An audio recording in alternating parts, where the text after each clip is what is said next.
Have you ever read a page, nodded along, felt like you understood it, and then realized a few seconds later that none of it stayed with you? You look back at the words and think, I just read this, but it already feels unfamiliar. That moment can feel embarrassing, but it isn't a personal failure. Most people quietly assume it means they weren't focused enough. They think they were distracted, lazy, or mentally weak in that moment. But research on attention and memory suggests something very different is usually happening. This experience shows up in small, ordinary moments. You read an email at work and immediately forget what it asked you to do. You scroll through an article and later can't explain its main point. You reread the same paragraph multiple times and still feel lost. The usual explanation is simple: I wasn't paying attention. It sounds reasonable, and it fits our culture's obsession with focus and discipline. But it doesn't explain why this happens even when you feel like you are paying attention. You can be sitting quietly, phone face down, genuinely trying to concentrate, and still forget what you just read. There are no obvious distractions in the room. And yet, the information slips away almost instantly. Research suggests that attention is not a single switch you turn on. It is a fragile, limited system that is constantly being pulled in different directions, even when you feel calm. Your brain is always processing more than you realize. When you read, your brain is doing several things at once.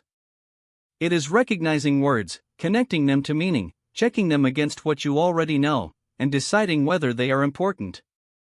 All of this happens automatically and quietly. At the same time, your mind is still running background processes. It is monitoring time, thinking about upcoming tasks, reacting to small sensations, and managing emotional states. None of this feels dramatic, but it consumes mental resources. Studies on working memory show that you can only hold a small amount of information in an active, usable form at once.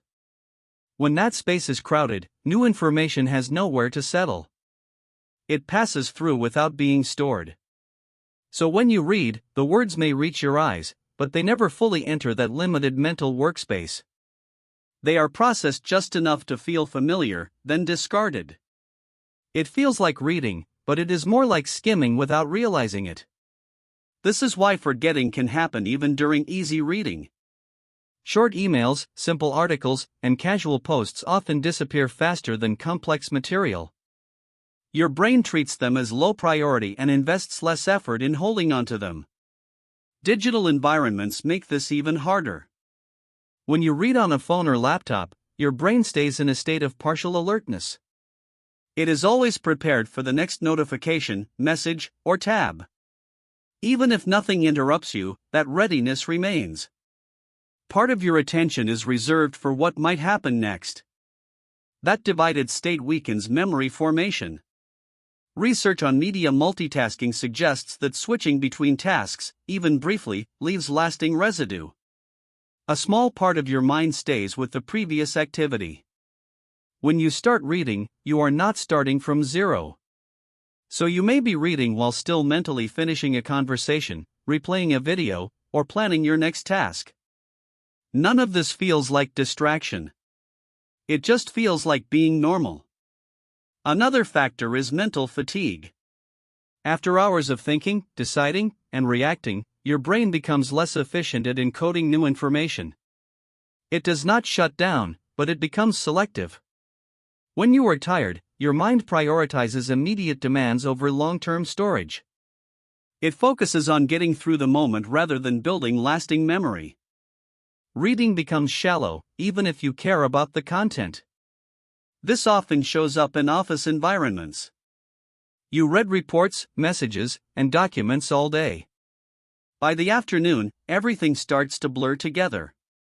You are still working, still responding, still functioning. But very little of it sticks. The system is running, but it is running on low power. Emotional background also matters. Mild stress, uncertainty, or pressure quietly competes with reading.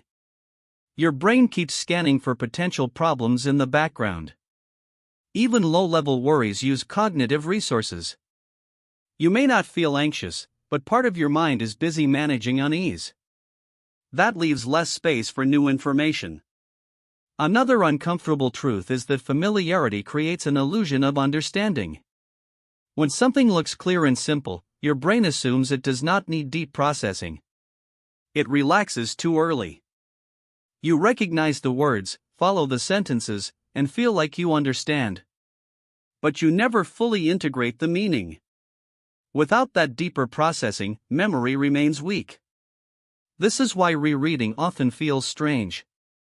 The material looks familiar, yet empty. You remember seeing it, but not absorbing it. Many people interpret this as personal inadequacy. They think something is wrong with their intelligence or attention span. But the pattern appears across age groups, professions, and education levels.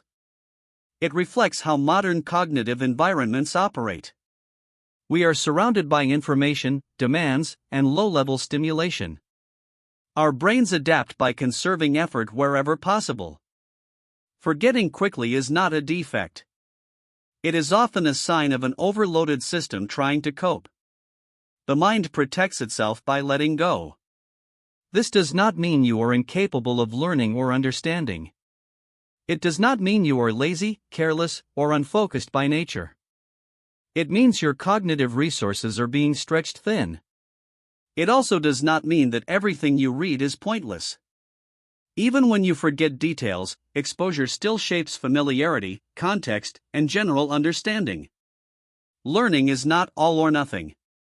Much of it happens quietly and indirectly. You may not recall exact sentences, but your brain still updates its internal map of the world. That process is slow and subtle. The uncomfortable realization is that forgetting is often the default, not the exception. Remembering requires specific conditions that are harder to achieve than we admit. Our daily routines rarely provide them. We live in environments designed for constant partial attention.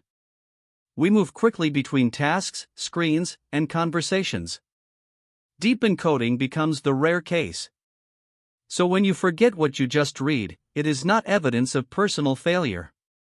It is evidence of how much invisible work your mind is doing just to keep up. It shows the cost of living in a cognitively crowded world. Understanding this does not magically fix the problem. It does not guarantee better memory tomorrow.